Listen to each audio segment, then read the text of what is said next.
Oui, le sport peut être mauvais pour ta santé et c'est ce qu'on va voir dans cette vidéo. Tout le monde te dit de bouger, de faire du sport, de faire de l'activité physique. Mais toi tu te dis, mais est-ce que je risque de me blesser? Et est-ce que pour ma santé, pour long terme, c'est pas mauvais? Parce que oui, même si le sport c'est génial, sur le long terme, ça peut être risque de blessure, de douleur, voire même de développer de l'arthrose. Mais du coup, qu'est-ce qu'on fait? Donc comment savoir? Est-ce que c'est mieux de faire du repos complet? Est-ce que c'est mieux de s'entraîner 2, 3, 4, 5 fois par semaine? Quelle est la durée de la séance? Une demi-heure ou une heure? Quel est le meilleur des sports à pratiquer pour pas se faire mal? Ça en fait des questions. Faisons donc un petit tour d'horizon de comment faire du sport sans se faire mal le plus longtemps possible pour la santé.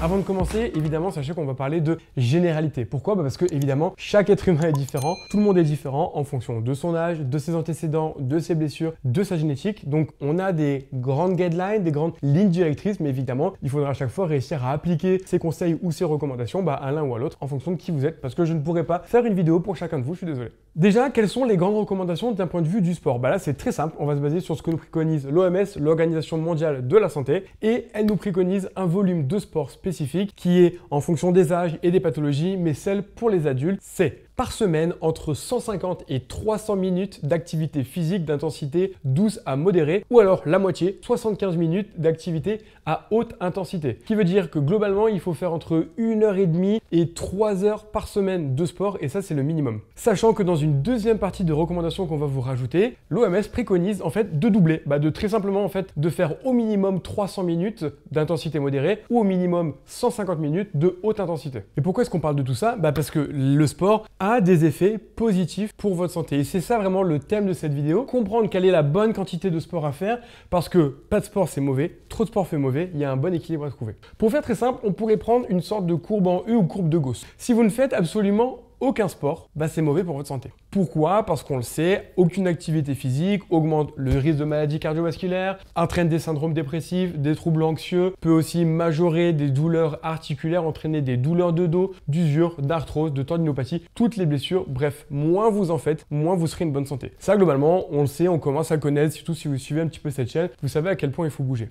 L'inconvénient, et chose dont on ne parle pas assez, c'est l'excès de sport. Et l'excès de sport peut aussi être mauvais pour votre santé. Globalement, on a effet négatif de ne pas faire de sport. Plus on en fait, plus on obtient d'effets positifs. Et plus on continue d'augmenter la durée et l'intensité des efforts, plus on retourne à nouveau sur des effets négatifs. À titre personnel, je préfère largement souffrir des effets de trop de sport par rapport aux effets de pas de sport. Mais voyons un petit peu pourquoi est-ce qu'en faire trop, ça peut être mauvais et pour quel type de tissu. Un exemple évidemment dont je vais beaucoup parler dans cette vidéo, ça va être les sportifs de haut niveau. Pourquoi? Parce que les sportifs de haut niveau sont le meilleur exemple d'un excès de sport. Et d'ailleurs, la plupart des études scientifiques ont été faites sur des athlètes de haut niveau. Et un des éléments dont on n'entend pas beaucoup parler, qui est un effet négatif ou un effet pervers d'un excès de sport, ça va être le risque de tomber malade et en fait l'impact que ça va avoir sur le système immunitaire.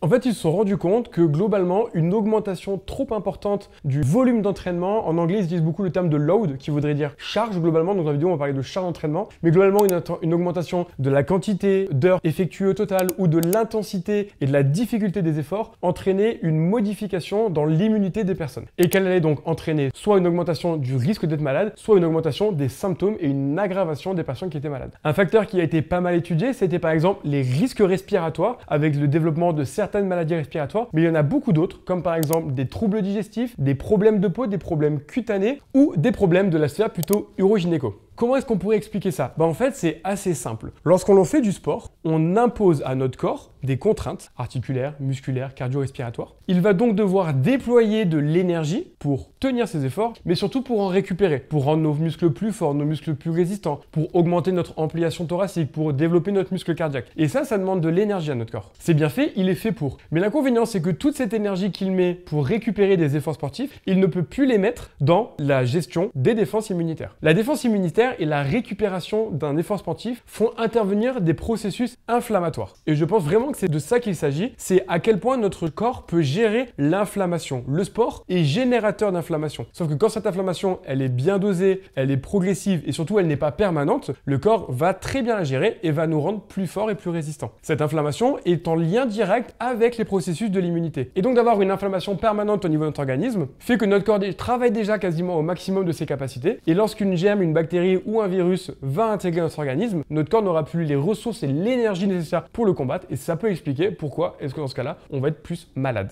Donc ça, c'était le premier point vis-à-vis des maladies. Maintenant, on va prendre un deuxième point dont on entend un petit peu plus parler, mais on va aller en profondeur pour mieux comprendre les phénomènes exacts. Ça va être les blessures qui vont apparaître, ce qu'ils appellent dans la littérature en général des overuse, parce que c'est la surutilisation. Et est-ce que oui ou non, le sport est si mauvais que ça? Un élément qu'il va falloir prendre en compte, ça va être les enfants. Par exemple, ils ont marqué que l'hyperspécialisation des enfants augmentait la probabilité et le nombre de blessures qu'ils avaient. Qu'est-ce qu'on entend par hyperspécialisation? En fait, c'est très simple, ça va être un enfant qui va avoir beaucoup d'heures de pratique de la même activité. Ils ont marqué que les sports individuels, comme la gymnastique, la natation, étaient des sports qui avaient tendance à beaucoup plus spécialiser le corps et les enfants que par rapport à des sports d'équipe comme le football ou le hand. Donc, globalement, si vous avez des enfants, ou si vous êtes un enfant, mais je ne pense pas qu'un enfant regardera sa vidéo, essayez en fait d'avoir des enfants touche à tout. Et des fois, moi sur Insta, je vois des super vidéos que je trouve trop cool et j'aurais aimé que mon enfant fasse pareil, de gamins de 2-3 ans suspendus à des anneaux qui sont déjà capables de mettre des paniers de basket, etc. Je pense que c'est en général des volontés de bien faire de parents de transmettre leur passion et c'est honorable, mais d'un point de vue purement probabilité, en faisant ça, on spécialise nos enfants dans un secteur, donc on va développer une seule des différentes caractéristiques que notre corps est capable de développer et on augmente comme ça malheureusement le risque de blessure. Mais du coup, d'un point de vue des pathologies de surutilisation, de quoi est-ce qu'on risque de parler? Alors, il va y avoir pendant la pratique sportive. En effet, plus on fait de sport, plus on a de risques de développer certaines pathologies comme des tendinites ou tendinopathies, toutes les pathologies de surutilisation qu'on connaît, des périostites, des pubalgies, des entorses, des luxations, etc. Mais on va différencier, on va dire, les douleurs et les blessures aiguës, comme une entorse, ou comme quelqu'un qui me rentre dedans, une chute en ski, etc. Et là, globalement, il n'y a pas spécialement de risque parce que c'est du hasard, pas de chance ou juste une mauvaise gestion de la fatigue. Et les pathologies vraiment de surutilisation, où là, ça peut être le cartilage, le tendon ou le muscle qui deviennent douloureux. Là, une fois encore, un excès de sport va entraîner ces pathologies, mais globalement, ce qui va être important de prendre en compte, ça va être votre capacité à récupérer des efforts que vous faites. Est-ce que s'entraîner 4-5 fois par semaine, c'est mauvais? Pas du tout. Mais par contre, à partir du moment où on passe à 5 fois, 6 fois par semaine, voire des fois 2 fois par jour, là, ça va surtout vous demander en fait une gestion du volume d'entraînement sur l'année et une gestion de votre récupération digne des plus gros sportifs de haut niveau. Et moi, dans mon cabinet, des patients comme des triathlètes qui s'entraînent énormément parce qu'en fait, en un sport, ils en ont 3, ils ont des volumes d'entraînement de sportifs de haut niveau, mais ils ont des volumes de récupération de, pas sportifs de bas étage, mais vraiment au plus bas, au ras des pâquerettes. Ça dort pas, ça mange n'importe quoi, etc.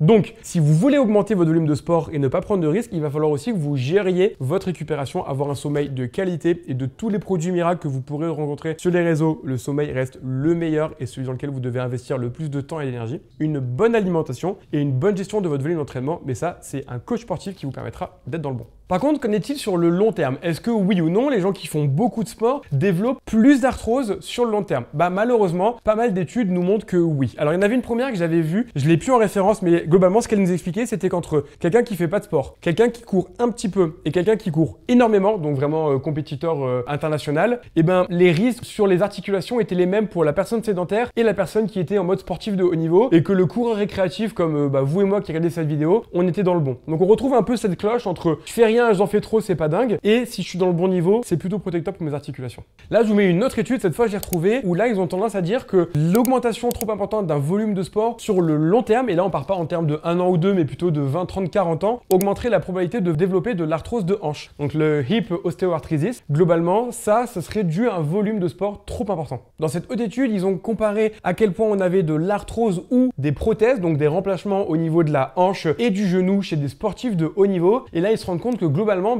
que là la probabilité de développer de l'arthrose beaucoup plus vieux après une pratique sportive, elle dépendait du sport qu'on avait pratiqué et des articulations desquelles on parlait, mais on avait quand même une corrélation entre anciens sportifs de haut niveau et arthrose développée sur le long terme. Un dernier élément extrêmement pertinent pour la probabilité de développer l'arthrose, c'est les blessures. Sachez qu'à partir du moment où vous faites une entorse, une fracture, une luxation ou une lésion d'une partie de l'articulation, si vous faites un croisé, si vous vous luxez une épaule, et globalement, sachez que cette articulation va développer plus d'arthrose que si vous n'en aviez pas eu. Et d'ailleurs, là on va vous mettre un petit tableau que je prends avec vous pour le commenter. C'est dans une autre étude où globalement, regardez, c'est extrêmement intéressant. Ils vous mettent le sport, ils vous mettent le stress biomécanique. Donc en gros, le fait de faire du sport et de mettre du stress dans l'articulation entraîne ostéoarthritis, donc entraîne de l'arthrose, mais ils ont mis un point d'interrogation. Je pense que ça veut dire qu'ils ne savent pas en fait quel est le volume exact qu'il va falloir mettre pour en arriver là. Et ensuite, on a le joint injury, donc de ce fait de se blesser une articulation. Ça va entraîner pas mal de modifications, des dommages des tissus, un ligament qui ne joue plus son rôle, un ménisque qui est fissuré. Ça va altérer la biomécanique de l'articulation, donc qu'elle va travailler de manière différente. Peut-être que les rotations seront moins bonnes, peut-être que les glissements seront moins bons. Et en plus, un moins bon contrôle musculaire, donc peut-être que les contractions de certains petits muscles comme la coiffe des rotateurs qui ont pour but aussi de stabiliser ne seront plus les bons. Et ces trois éléments-là vont aussi majorer l'apparition d'arthrose. Donc vous voyez que c'est pas seulement la lésion du tissu, mais c'est la lésion plus le fait que la biomécanique est modifiée, plus le fait que l'activation musculaire sera différente. Et cela entraîne évidemment le risque d'avoir de l'arthrose sur le long terme. De toute façon, je sais pas si elle sera déjà sortie, mais si c'est le cas, je vous le mets juste là. Je vais vous faire une vidéo complète sur l'arthrose pour mieux comprendre. Mais vis-à-vis du sport santé vs le sport compétition, sachez que c'est deux choses complètement différentes. Et moi, quand j'ai des patients qui viennent au cabinet me voir, de temps en temps, ils viennent pour du sport santé et je vais leur donner ces recommandations. Pour moi, il faut s'entraîner 2, 3, 4, jusqu'à 5 fois par semaine. À partir de plus de 5, on commence à tomber dans du sport compétition qui n'est plus vraiment du sport santé et qui surtout demande une exigence de récupération beaucoup plus importante si on veut essayer de rester le plus longtemps dans la bonne partie de la courbe entre les avantages et les inconvénients de bouger plus. Il y a d'autres éléments dont on n'a pas parlé, comme par exemple le risque de développer certains troubles du comportement alimentaire, des TCA, qui vont être associés à une pratique sportive plus ou moins intense. La bigorexie, qui est en fait une incapacité à ne pas faire du sport. Je pense que c'est considéré comme une maladie psychologique maintenant aujourd'hui, mais globalement, c'est des gens qui ne peuvent pas s'empêcher de faire du sport et si ça ne le font pas, ils sont mal, ils sont pas bien. Et ça, c'est un peu les dérives des fois d'un excès de sport aussi. On a l'orthorexie qui est le fait de ne vouloir manger absolument que des plats extrêmement sains, extrêmement équilibrés dans le but d'être en parfaite santé. Donc c'est un trouble une fois encore du comportement alimentaire. Tout ça, ce sont des pathologies qu'on peut développer ou des maladies. Vous voyez que c'est un sujet que je maîtrise moins bien, c'est pour ça que je vous tends des perches pour vous renseigner, mais que je vais pas développer plus le sujet que ça, mais qui peut vous expliquer que des fois, un excès de sport peut être mauvais pour votre santé. Donc voilà pour cette petite vidéo. N'oubliez pas que je préférerais toujours quelqu'un qui bouge trop à quelqu'un qui ne bouge pas assez. Pensez à gérer votre récupération, à vous faire encadrer par des coachs si vous voulez avoir le volume optimal sans vous blesser. Pensez à faire ce qu'on appelle du deload, des fois de ralentir pour pouvoir reculer pour mieux sauter. Bref, bougez un maximum, prenez soin de vous, mais surtout, soyez dans le bon équilibre. Si cette vidéo vous a plu, j'ai oublié de vous le dire, pensez à mettre un gros pouce bleu. Si vous avez des questions sur tout ça et si vous n'êtes pas d'accord, dites-le moi pourquoi en commentaire. Dites-moi quelle est pour vous, d'après vous, votre quantité de sport optimale. Moi, je pense que c'est 5 fois par semaine, c'est vraiment bien. Et puis, si c'est pas le cas, pensez à vous abonner à ma chaîne. Ciao!